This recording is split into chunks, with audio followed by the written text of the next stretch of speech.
Okay, welcome back to week 6 of our course, Americana, Cultural Phenomena in Contemporary American Society. And today we're going to wrap up the 1950s and start looking into 1960s. Okay, so in 1953, a new movement surfaces, and it's called Keep America Beautiful. And it starts in Stamford, Connecticut, a nonprofit organization. It's the largest community improvement organization in the United States, with more than 600 state and community-based affiliate organizations and 1,000 partner organizations. Keep America Beautiful says that it's aimed to end littering, to improve recycling, and to beautify American communities. So before that time, it was really common for people to just in their car, take their soda cans and just roll down the window and throw it out on the side of the road. And even small towns, cities, of course, were scattered with litter, and small towns were looking pretty shabby. So the organization was to try to create an awareness to everyone not to throw your trash out onto the road. Keep America Beautiful organization had been criticized as a greenwashing corporate front. The organization's narrative, Keep America Beautiful, conducted many local public service announcements, PSAs, campaigns in its history. One of those early campaigns in Pennsylvania is attributed to having coined the term litterbug. And a litterbug shows this little bee that's throwing trash around. So that kind of became the mascot symbol. And it was placed on signs, and local communities and cities started to distribute and post trash barrels, some small, some large, with the insignia of the litterbug on it as their campaign to try to get people to not throw their trash on the street, but to actually put it into a waste receptacle. So that became the emblem. But we really have to think about this a little bit now. Yeah, sure. The common man is throwing his paper and trash around. But the real big culprit were corporations who were doing far more dangerous polluting. And it kind of took the spotlight away from them and put the spotlight onto the average citizen. So that was the big complaint that they had with the movement. In 1971, a new campaign was launched on Earth Day with the theme, "People Start Pollution, People Can Stop It," in what became known as the Crying Indian PSA, Public Service Announcement.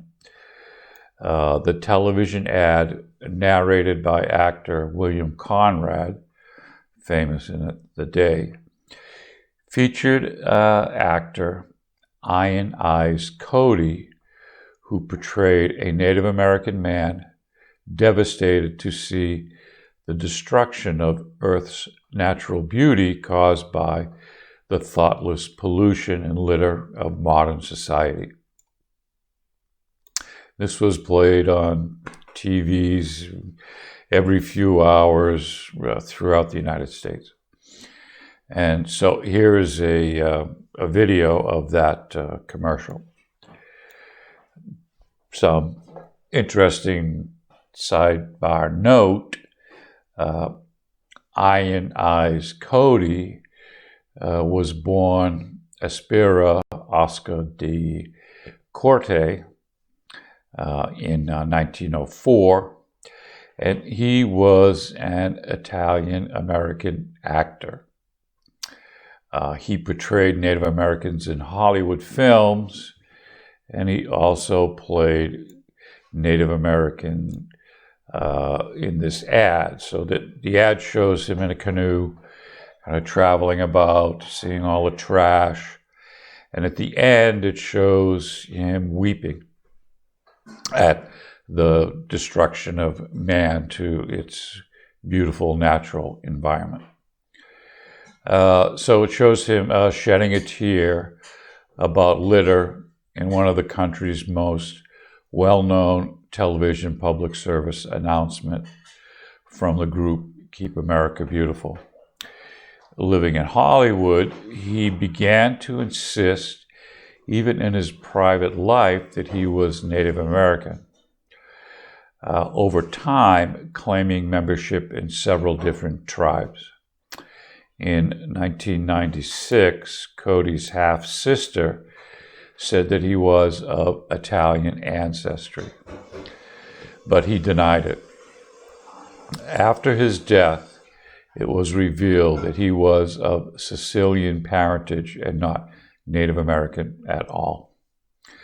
So the Litterbug campaign, it takes about 10 years. People are starting to throw their trash into the trash bins. Kind of, the young people are kind of scolding their parents not to throw their trash about the street. Kind of funny how that works.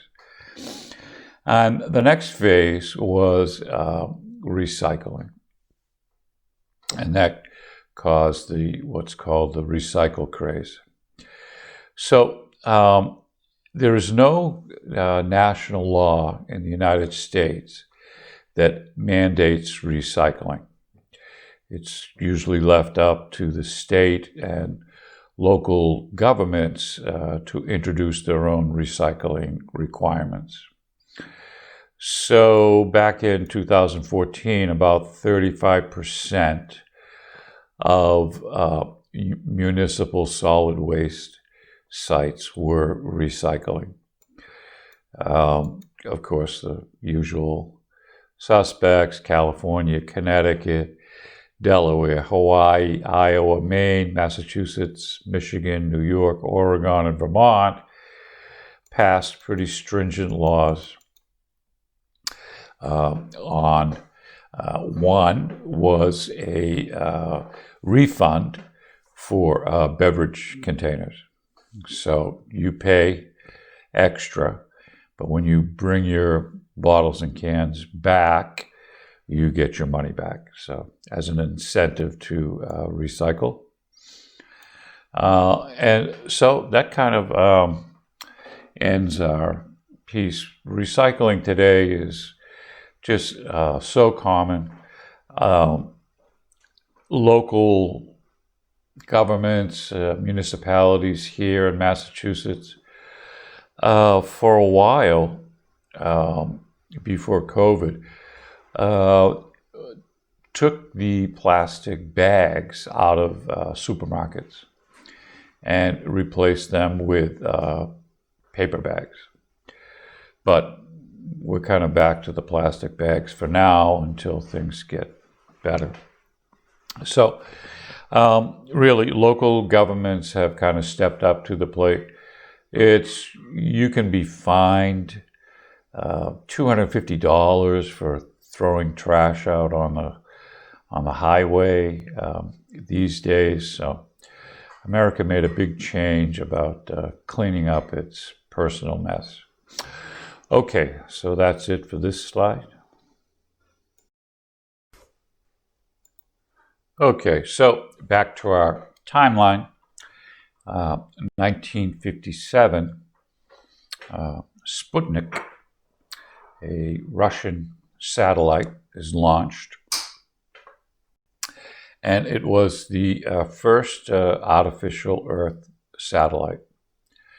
The Soviet Union launched it into an elliptical low Earth orbit on October 4th, 1957.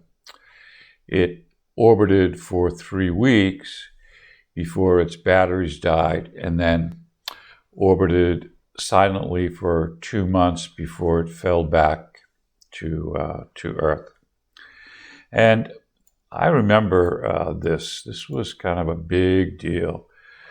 My father got a call from his brother and said, "Hey, come over the house about 7:30. We can see the Sputnik satellite tonight." So my father, my brother, and I jumped in the car and went over to his house. And yeah, there it was. You could see it. It was kind of blinking as it traveled across the sky. But Americans in general were very worried about this. Russia was kind of our competition at the time. We didn't have a satellite yet. This changed things very quickly. One of the changes was in American education. We needed engineers.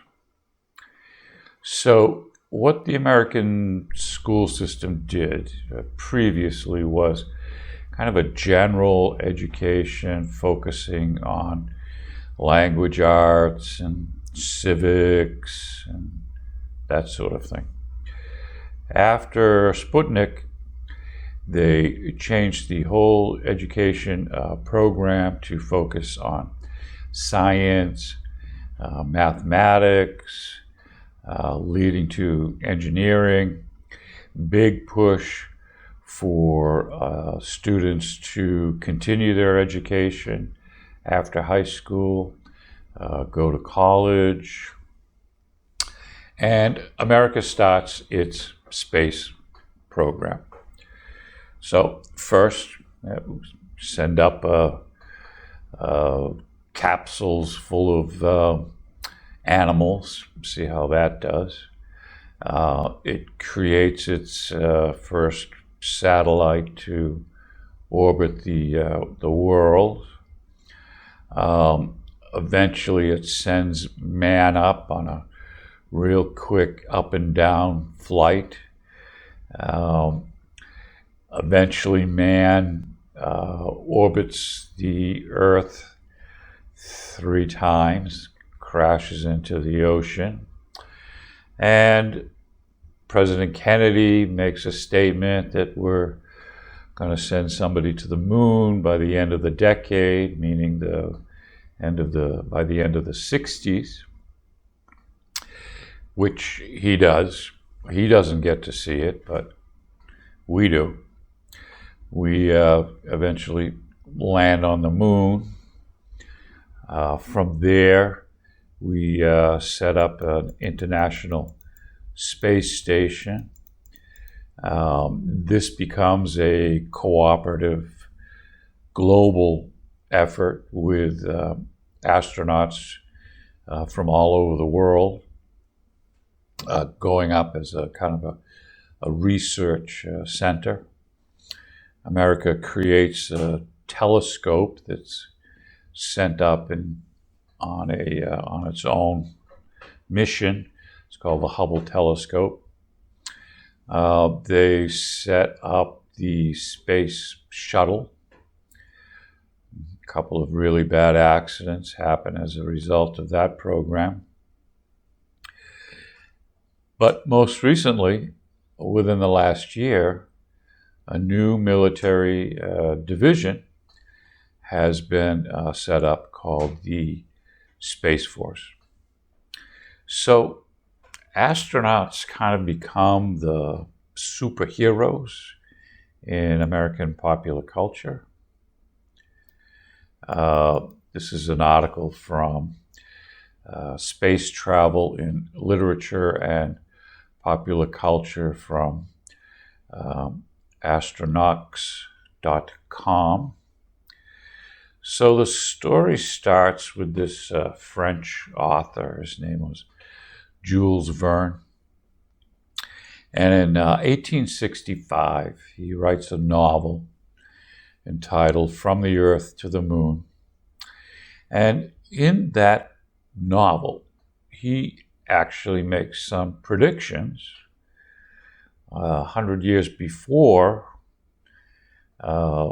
America's space program that actually turn out to be true.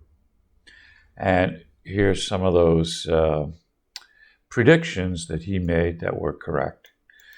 He said the United States would launch the first manned vehicle to circumnavigate the moon. True.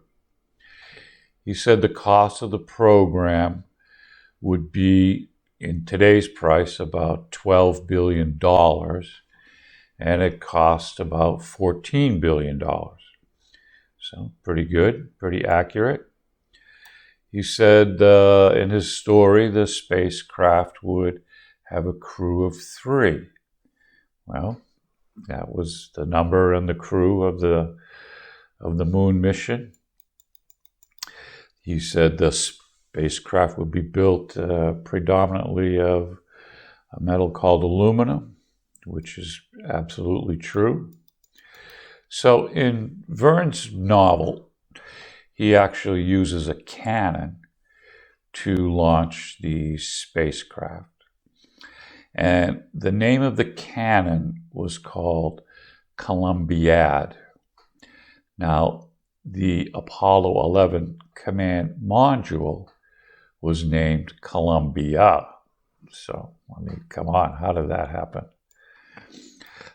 In Verne's novel, they look at some sites as to where they're going to shoot this cannon from. And they looked at some sites in Texas and in Florida.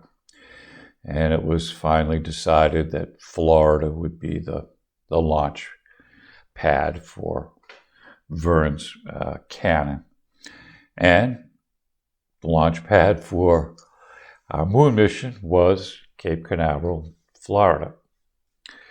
In Verne's story, the spacecraft was launched in December, and it was about 240 hours long in its flight, and the spacecraft splashed down in the Pacific Ocean and was recovered by the U.S. Navy vessel Susquehanna. Well, the Apollo 8 crew was launched in December. 100 years later, the journey was a little shorter, 147 hours. And the spacecraft splashed down in the Pacific Ocean and was recovered by the U.S. Navy vessel Hornet. So as you can see, Jules Verne was pretty accurate with his predictions in his novel 100 years before. So we're going to talk a little bit about from an article called The Many Ways Pop Culture Propels Spaceflight and Vice Versa. You think you know, but you don't. A short but interesting history of pop culture's long-standing relationship with space exploration by SWAPNA KRISHNA in 2019. So, 2001, we have a movie called A Space Odyssey. And this is from pbssocial.org. Pop culture really crystallized around space and American aviation in the 60s. In 1968, 1 year before Neil Armstrong and Buzz Aldrin set foot on the moon, the Stanley Kubrick film 2001, A Space Odyssey premiered, with Arthur C. Clarke co-writing the script with Kubrick and publishing a movie novelization. The movie is primarily set aboard a spacecraft heading to Jupiter to investigate a mysterious black monolith. The spaceflight advances shown in the movie may be beyond what we are currently capable of, but there are certainly a few connections that tie in with our own aviation history. The name of the spacecraft is Discovery, which is familiar to anyone who knows the history of the space shuttle. What's more, the movie features private citizens flying to space. In real life, the International Space Station, which was assembled in space, another hallmark of 2001: A Space Odyssey, will begin to play host to private citizens at the bargain price of $35,000 a night. We haven't quite achieved Clarke and Kubrick's vision, but our aviation history is slowly catching up to what some of the greatest minds in the early 2000s would look like in the terms of space travel. So next is Star Trek, a TV program and eventual series of movies, was the brainchild of Gene Roddenberry and envisioned a future in which humankind had begun to explore the stars on missions of peace and exploration. The first episode of the original series aired in 1966, just 3 years before Neil Armstrong and Buzz Aldrin took their first steps on the moon. The history of the show is in many ways tied to the United States spaceflight ambitions and predicted an era when spaceflight wouldn't be a competition between countries, but instead a collaboration, working together in peace to achieve our mutual goals.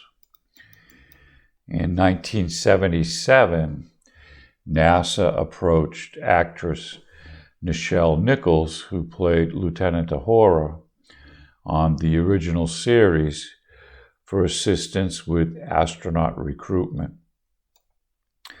The organization had decided to step up its efforts to attract women and people of color to the astronaut ranks. There are a few moments of aviation history more poignant than the introduction of a new spacecraft intended to take humans to the stars. When NASA named its first space shuttle, one that would be used for in-atmosphere test flights, the organization decided on Constitution.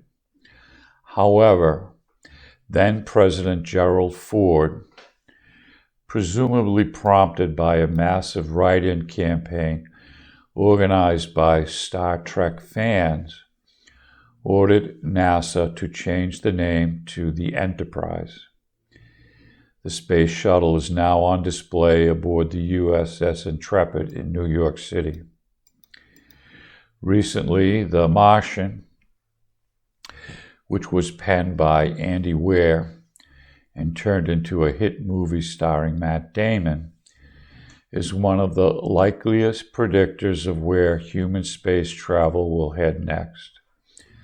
The story depicts a human mission to Mars in the next 2 decades.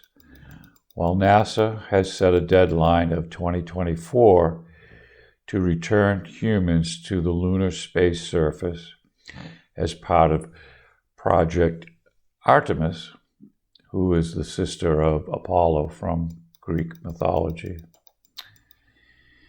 The current plan is to use a moon base as a springboard for a crewed Mars mission.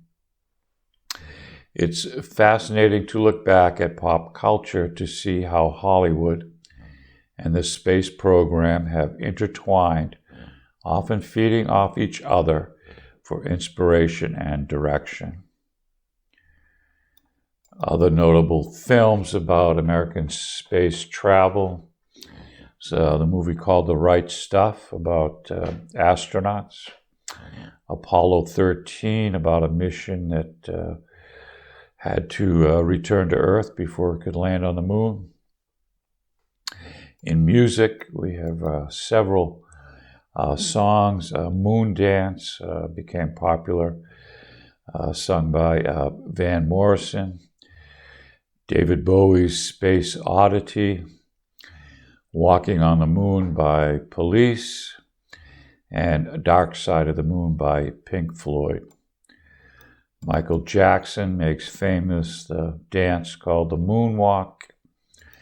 And in art, we have the Pioneer Plaque. And the Pioneer Plaque was a brass artwork that was attached to 2 exploring interplanetary satellites that show man and where the Earth is located on the space map.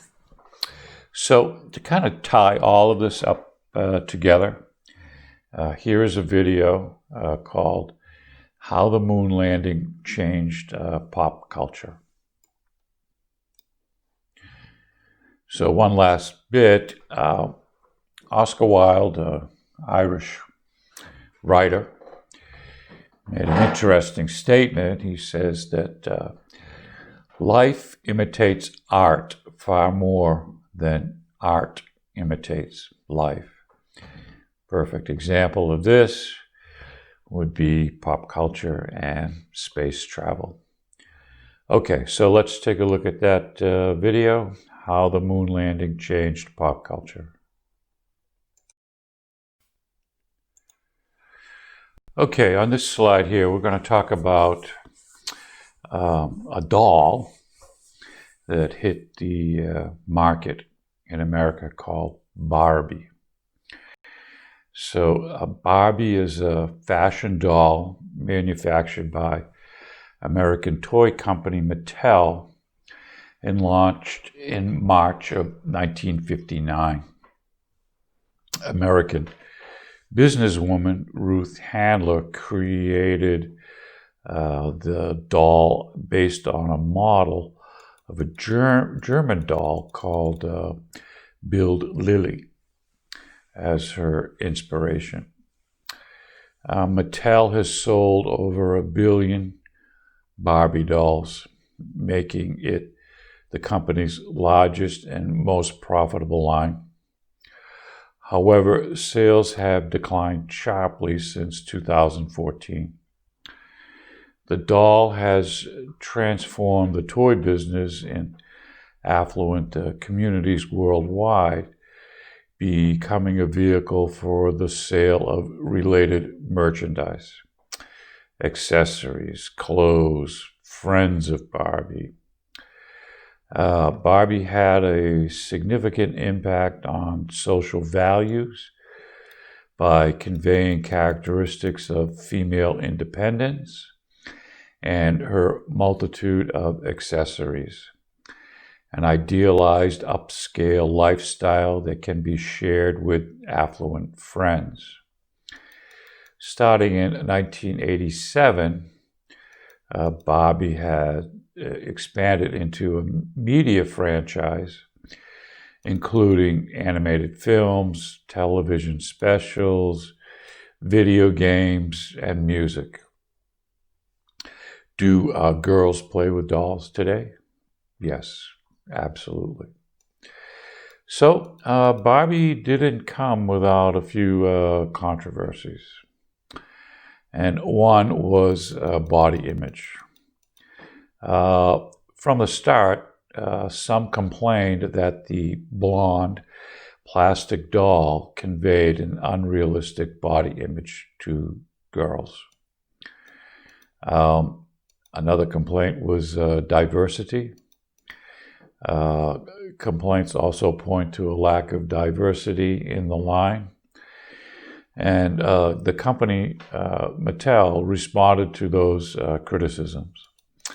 In 1980, it produced Hispanic dolls, and later came models from around the globe.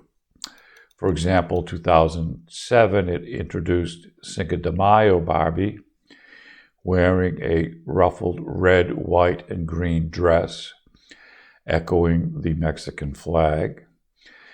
Hispanic magazine reports that one of the most dramatic developments in Barbie's history came when she embraced multiculturalism and was released in a wide variety of native costumes, hair colors, and skin tones to more closely resemble the girls who idolized her. Among these were Cinco de Mayo Barbie, Spanish Barbie, Peruvian Barbie, Mexican Barbie, and Puerto Rican Barbie. Colored Francine made her debut in 1967, and she is sometimes described as the first African-American Barbie doll. However, she was produced using the exact head molds for the white Francine doll and lacked African characteristics other than a dark skin. The first African-American doll in the Barbie range is usually regarded as Christie, who made her debut in 1968. Black Barbie was launched in 1980, but still had Caucasian features. Barbie syndrome is a term that has been used to depict the desire to have the physical appearance and lifestyle representative of the Barbie doll. It is most often associated with pre-teenage and adolescent females, but is applicable to any age range or gender. A person with Barbie syndrome attempts to emulate the doll's physical appearance, even though the doll has unattainable body proportions. This syndrome is seen as a form of body dysmorphic disorder and results in various eating disorders, as well as an obsession for cosmetic surgery. So that's our little bit on Barbie and how she made her way into the pop culture of America. Okay, so on this slide here, we're going to wrap up the 1950s. Popular culture and mass media in the 1950s. Financial prosperity allowed young Americans to participate in a shared culture of rock and roll, music, movies, and television. This is an overview from KahanAcademy.org.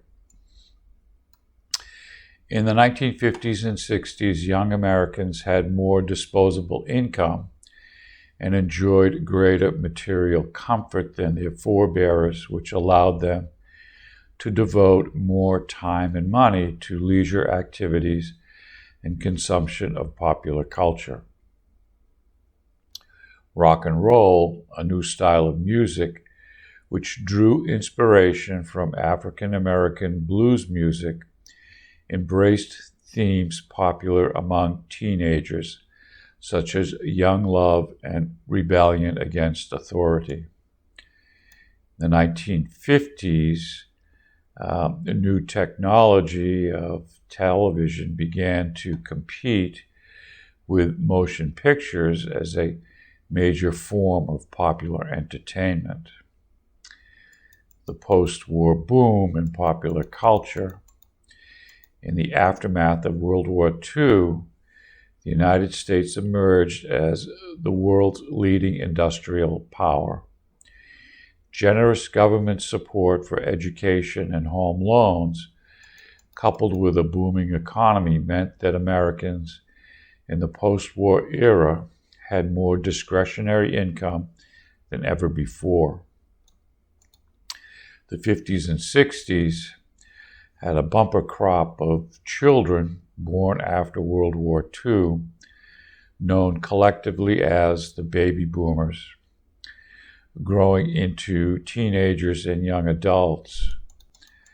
As the largest single generation up until that point in American history, the baby boomers had a tremendous effect on popular culture thanks to their sheer numbers. Starting in as early as the 40s, savvy marketers identified the baby boomers as a target demographic and marketed products and entertainment geared to their needs and interests. So, did popular culture start from some ground roots level? No, it started with corporations. The baby boomers developed a greater generational consciousness than previous generations. They sought to define and redefine their identities in numerous ways. The music of the day, especially rock and roll, reflected their desire to rebel against adult authority.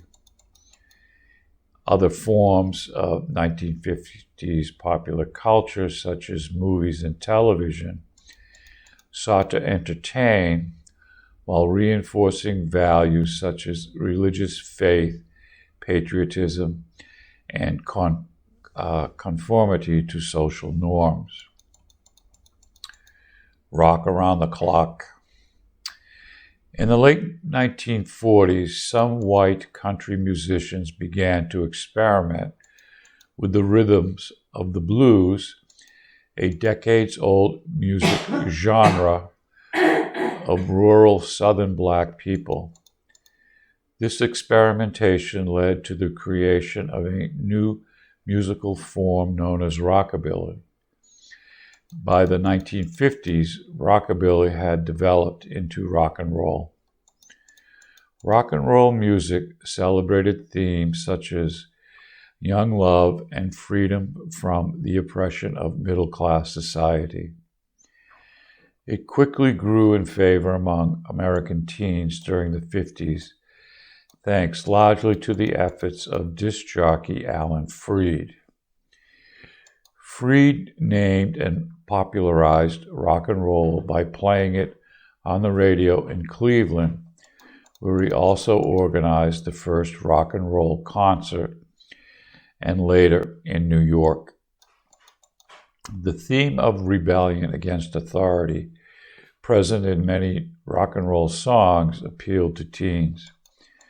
In 1954, a rock group, Bill Haley and his Comets, provided youth with an anthem for their rebellion, with the song Rock Around the Clock. The song, used in the 1955 movie Blackboard Jungle, about a white teacher in a troubled inner city high school, seemed to be calling for teens to declare their independence from adult control. Haley illustrated how white artists could take musical motifs from African American musicians and achieve mainstream success. teen heartthrob Elvis Presley rose to stardom during the same time. Thus, besides encouraging a feeling of youthful rebellion, rock and roll also began to tear down color barriers in popular culture. As white youth sought out African American musicians such as Chuck Berry and Little Richard. Despite adults' dislike of the genre, or perhaps because of it, more than 68% of the music played on the radio in 1956 was rock and roll. The triumph of television. By far the greatest challenge to Hollywood, however, came from a relatively new medium of television. Although the technology had been developed in the late 20s, through much of the 40s, only a fairly small, wealthy audience had access to it. As a result, programming had been limited. With the post-World War II economic boom, however, all that changed. By 1955, half of all American homes had a television. An American family relaxes in front of their TV set in 1958. Many gathered not only to watch TV programming, but also to eat dinner. The marketing of a small folding table tray and frozen TV dinners encouraged such behavior. Various types of programs were broadcast on the handful of major networks: situation comedies, variety programs, game shows, soap operas, talk shows, medical dramas, adventure series, cartoons, and police procedurals. And most of these were taken right directly from the old radio days. Many comedies presented an idealized image of white suburban family life. Happy housewife mothers, wise fathers, and mischievous but not dangerously rebellious children were constants on shows like Leave It to Beaver and Father Knows Best in the late 1950s.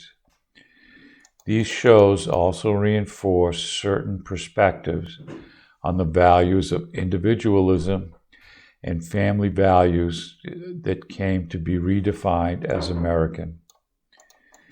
Leave It to Beaver is an American television sitcom broadcast between 1957 and 1963 about an inquisitive and often naive boy, Theodore, the Beaver, played by Jerry Mathers, and his adventures at home, school, and around his suburban neighborhood. The show starred Barbara Billingsley and Hugh Beaumont as Beaver's parents, June and Ward Cleaver, and Tony Dow as Beaver's brother Wally. The show attained an iconic status in the United States, with the Cleavers exemplifying the idealized suburban family of the mid-20th century. Leave It to Beaver, The Dumbest Hair Ever. Here is a video clip from that TV program. In addition, Westerns stressed unity in the face of danger and the ability to survive in hostile environments were popular television programs as well. Programs designed specifically for children began to emerge with shows like Captain Kangaroo, Romper Room, the Mickey Mouse Club, all designed to appeal to members of the baby boom generation. In the movies, we have James Byron Dean, an American actor. He is remembered as a cultural icon of teenage disillusionment and social estrangement, as expressed in the title of his most celebrated film, Rebel Without a Cause, in 1955, in which he starred as troubled teenager Jim Stark. The other two roles that defined his stardom were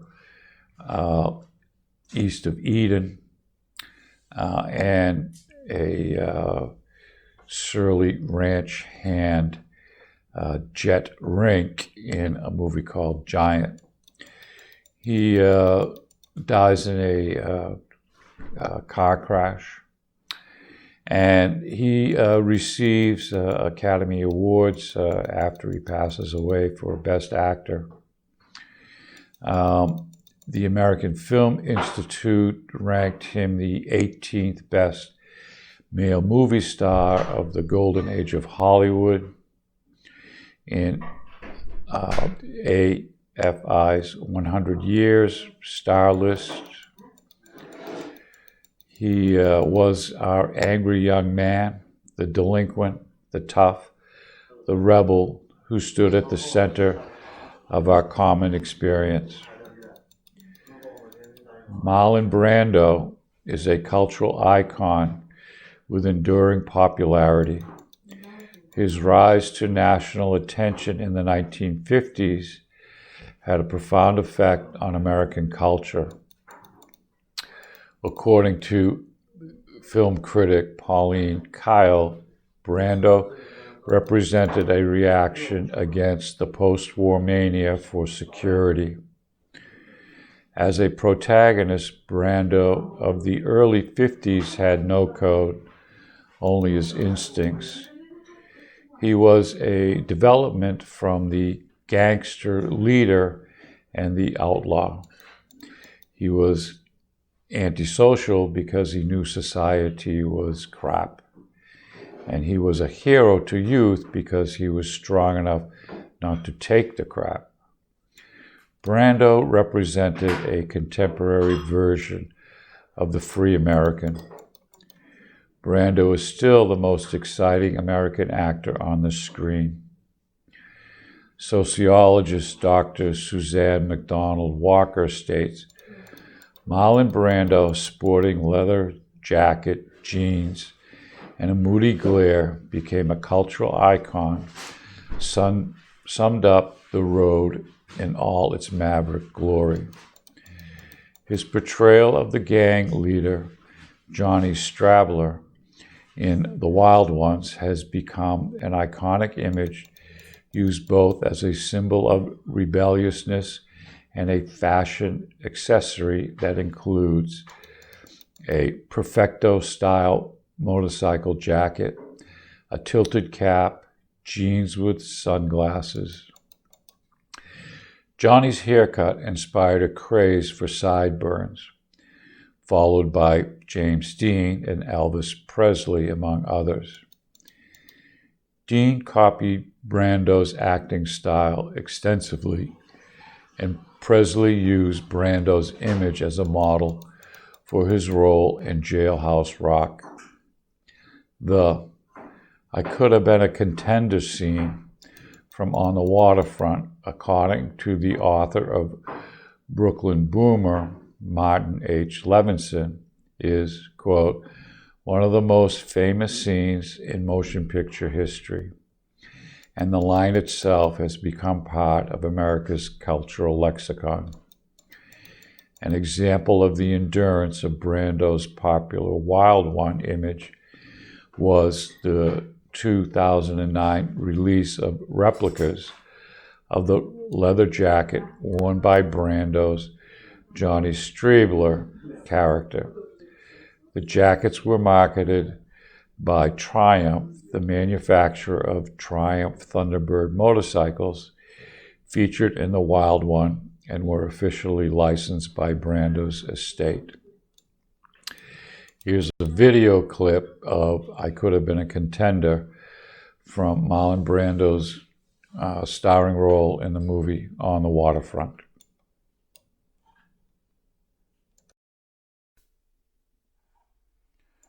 Okay, on this slide here, we're going to talk about the counterculture during the 1950s. And they were called the Beatniks. The Beats were inspired by early American figures in literature, such as Henry David Thoreau, Ralph Waldo Emerson, Herman Melville, and especially Walt Whitman, who is addressed as the subject of one of Allen Ginsberg's most famous poems, A Supermarket in California, which we read in our Lit 4 class. Also, Edgar Allan Poe was occasionally acknowledged, and Allen Ginsberg saw Emily Dickinson as having influence on beat poetry.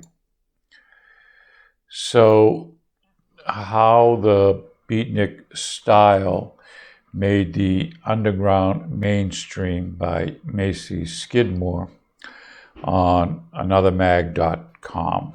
In her article, she says, "The beat movement, though short-lived, existed in a blaze of glory through the 1950s, during which time some of the most revered figures of the 21st century counterculture channeled their frustration with the materialism that flourished in the post-war years into novels, poetry, music, and artwork. Allen Ginsberg, Jack Kerouac, and William Burroughs dominated the literary sphere, while fast, frantic jazz threatened the music establishment. Throughout creative culture, the powerful belief held by a select few that the most exciting ideas were to be found beneath the established dark, gloomy underbelly carried it along for the best part of a decade. And yet, when beat had burnt itself out and the ideas underpinning its disseminated out into more general anti-capitalism ideas around the hippie movement of the 1960s, what remained were the Beatniks. While in the mainstream, adolescents were donning billowing hourglass skirts, an echo of Christian Dior's new look, Beatniks opted for black, lots of black, and favored streamlined silhouettes which deferred attention away from themselves. Straight-legged cigarette pants and black turtleneck sweaters became the uniform of choice. Dizzy Gillespie, a bebop trumpeter, became one of the many inspirations. His goatee, beret, and horn-rimmed glasses were endlessly emulated by legions of followers and pseudo-intellectuals. The stereotypical beatnik woman, in her memoir, Minor Characters, Joyce Johnson describes how the stereotype was absorbed into American culture. Beat Generation sold books, sold black turtleneck sweaters and bongos, barrettes, and dark glasses, sold a way of life that seemed dangerous fun, thus to be condemned or imitated. Suburban couples could have beatnik parties on Saturday nights and drink too much. So the counterculture of the Beatniks really kind of rebelled against the materialism of the current culture. They created their own forms of poetry, combining poetry with jazz music, having readings in coffee shops. They were, of course, influenced by the authors of the day, Ginsberg and Burroughs and Kerouac. And that lasted for about 10 years. And it transformed itself in the 60s to the hippie generation. So let's wrap up our piece on the counterculture and our overall piece on the 50s with a video from Miles Davis, jazz trumpeter, and one of the most famous albums created in 1959, but still a part of any music aficionado's collection today, A Kind of Blue. And the song is called So What?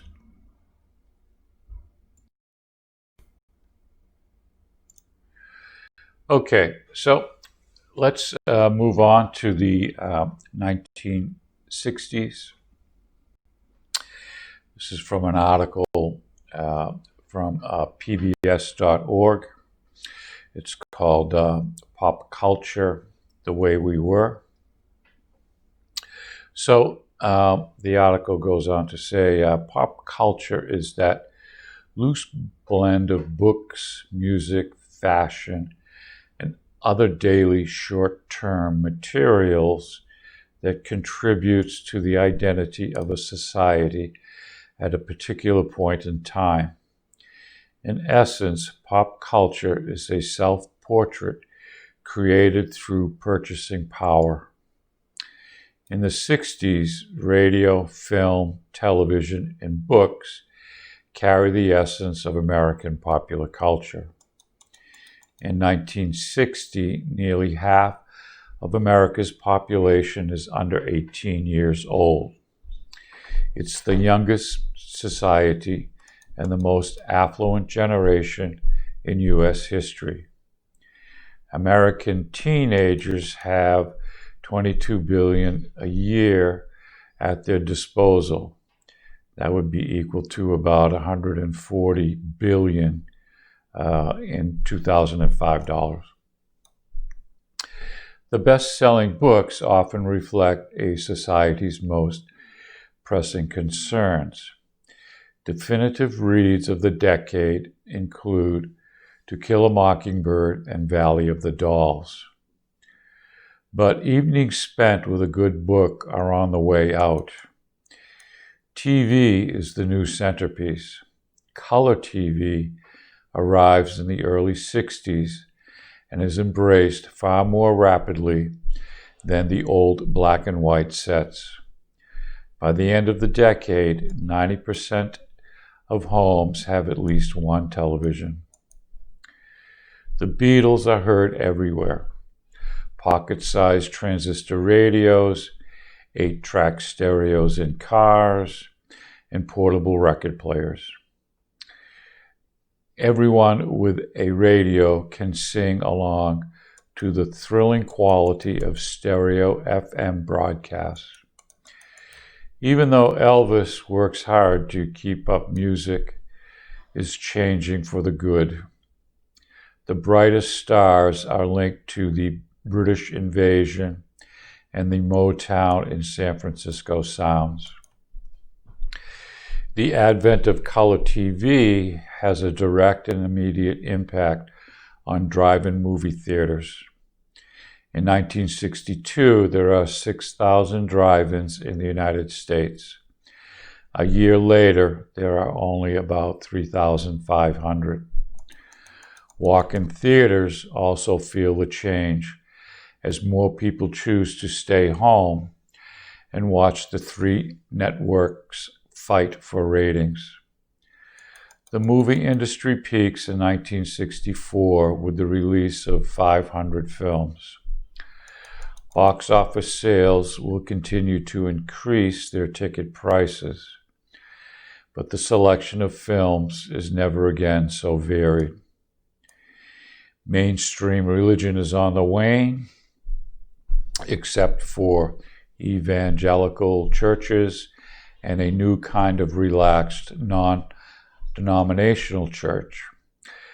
By the end of the decade, nearly 60 million people, a third of the population, has moved out of the cities and into the suburbs in search of a brighter, cleaner world.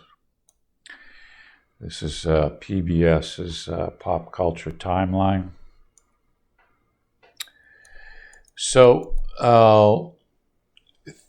physicist Theodore Maiman creates the first laser, and it's used as a core of man-made ruby to create the first successful laser, which is an acronym for light amplification by the stimulated emission of radiation. The invention has an immediate effect on pop culture. Heavily promoted in science fiction books and movies. Inspired by the laser, scientists immediately begin to work on fiber optic technology. 4 decades later, lasers are used as a precision surgical tool and measurement devices. It also appears in everyday objects such as laser printers and compact discs and DVD players. 1961, JFK becomes president. He asks, "Ask not what your country can do for you. Ask what you can do for your country." And he creates a new diplomatic program called the Peace Corps. This is usually young college graduates who are sent out to poorer, impoverished countries around the world to help these countries and show them kind of American lifestyle. It's kind of an exchange program. In actual fact, the Peace Corps volunteer probably got more out of the experience than the countries that they were sent to, at least in the beginning. Elvis at the beginning is kind of at the top of the music scene. Wagon Train is the #1 TV show. A movie called Breakfast at Tiffany's is a smash hit. It's based on a novel written by Truman Capote. Won 2 Academy Awards. A song from the movie wins Best Original Song called Moon River, and is selected as the 4th most memorable song in Hollywood history by the American Film Institute in 2004. Of course, A West Side Story,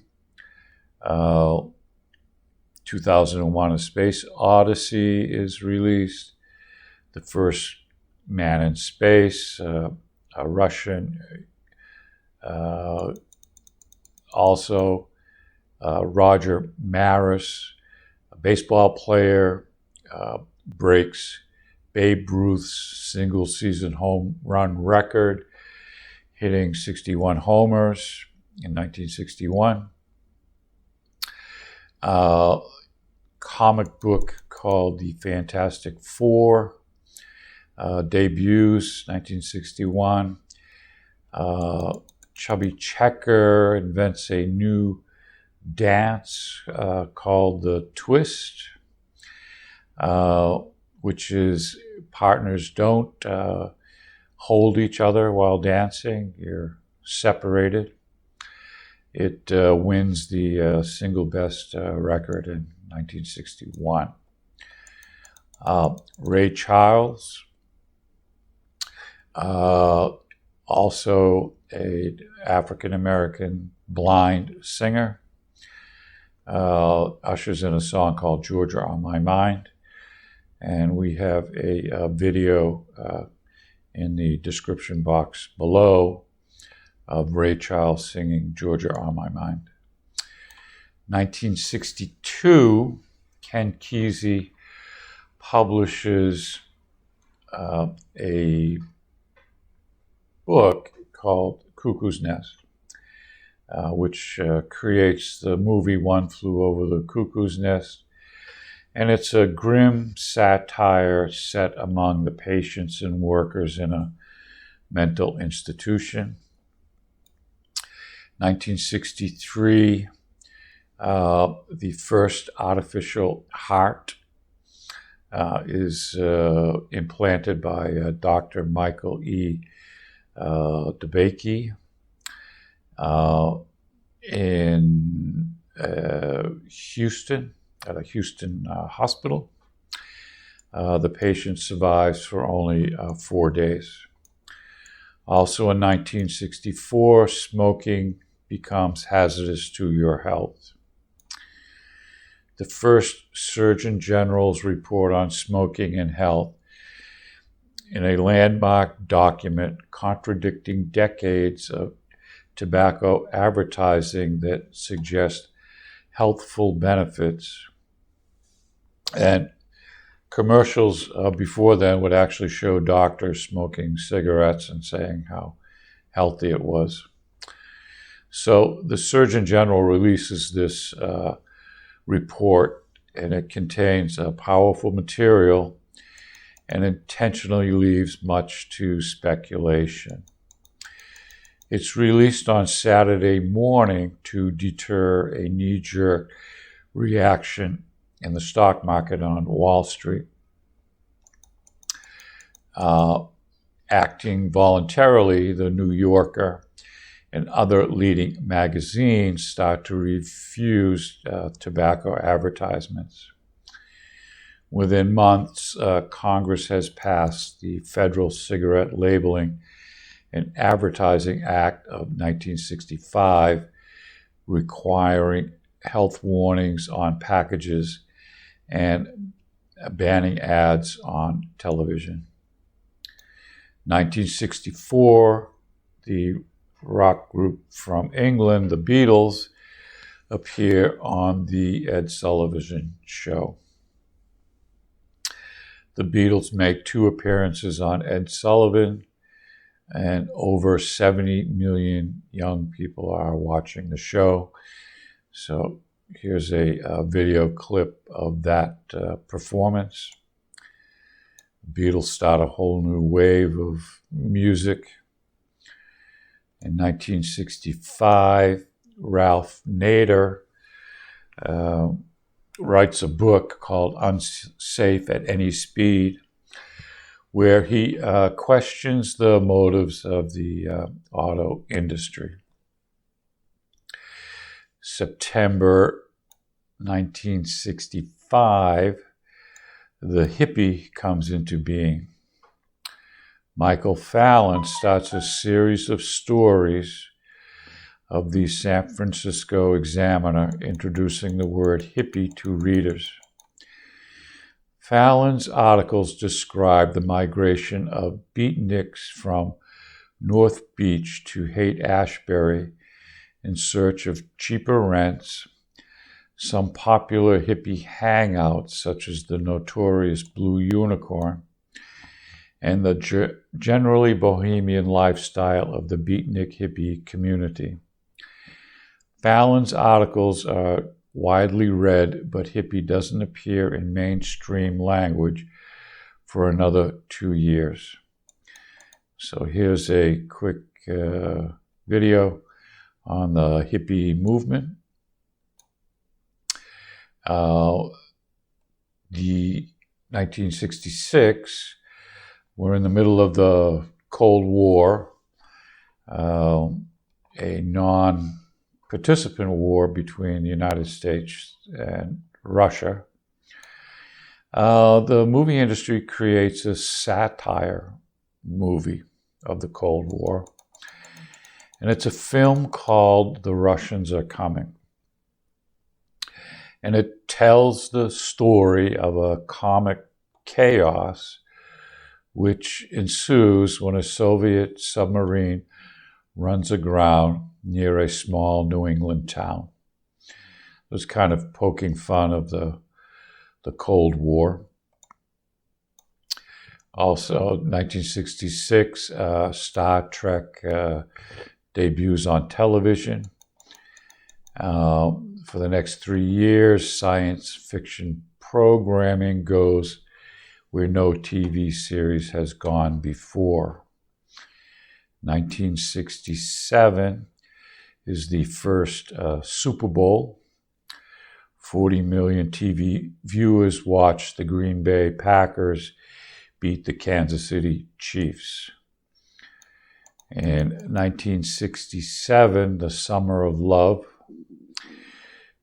Usually this depiction refers to 1967 in and around San Francisco when the hippie movement was in full flower power. Particularly during the summer months, thousands upon thousands of young people flocked to Haight-Ashbury in San Francisco to take part in a somewhat pale imitation of true hippie experience. Many were drawn to the gentle lyrics of a song penned by John Phillips, members of the Mamas and the Papas. Phillips' song, San Francisco, written in anticipation of the Monterey Pop Festival in June, romanticizes the era and atmosphere. Scott McKenzie's cover version of the song is on the airwaves by May, just in time for summer vacation. 1967, Rolling Stone magazine premieres, devoted to music and popular culture. And it features John Lennon on the cover, and we talked about that in our American Lit class. 1968, Judy Ford is crowned Miss America. Telecasts of the Miss America pageant are among the most popular TV shows of the late 60s, regularly capturing 2/3 of the audience. Feminists realize this popularity means access to national media. In 1968, feminist protesters demonstrate on the boardwalk outside the pageant. They crown a sheep and throw symbols of female restraint into a freedom trash can. Media attention is immediate and generally positive, encouraging protesters to return in subsequent years. In the same city, on the same day, the first Black America contest is held to protest the exclusively white Miss America pageant. In the wake of these protests, Pepsi-Cola withdraws sponsorship of the Miss America pageant, saying it no longer represents the values of American society. A television program called 60 Minutes debuts on CBS. News magazines weren't new, but this one had a crispness and a directness that made it especially compelling. It also started with famous high standards for which CBS News was always famous. Not by accident, 60 Minutes remains a brand name 40 years later, when we are sometimes seem to be drowning in news. 1969, One Small Step for Man. America makes its first moon landing.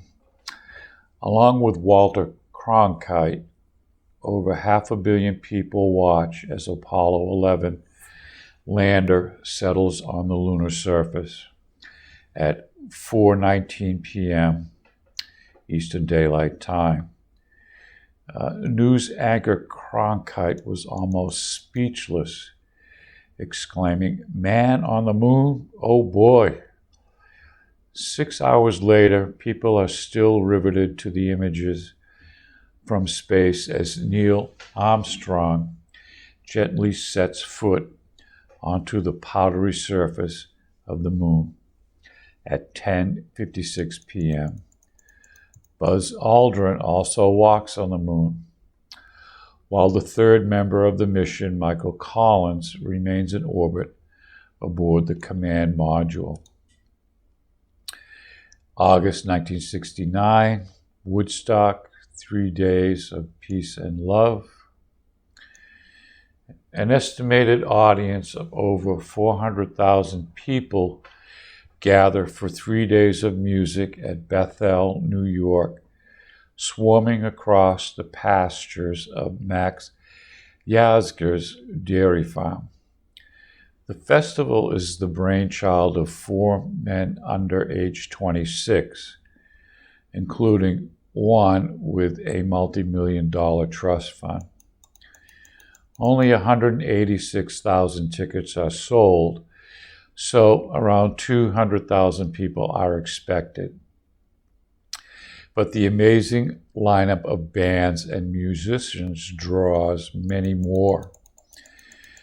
Fences are pushed over and tickets become pointless. The opening night, sponsors declare free admission to all, and the word spreads like wildfire. Police estimate 1 million or more people trying to reach Woodstock are stuck in traffic jams up to 50 miles away. In rain and mud, thousands listen to Janis Joplin, The Who, Canned Heat, Grateful Dead, Crosby, Stills, Nash and Young, Country Joe and the Fish, and Richie Havens. On the last morning, guitarist Jimi Hendrix wakes the crowd with a riveting solo version of America's national anthem. The final cost is $2 million. A film and concert is released the following year. Okay, so that wraps up 1960s in popular culture, and that wraps up our lesson for today. Thanks for watching, and we'll see you again next week. Thanks. Bye.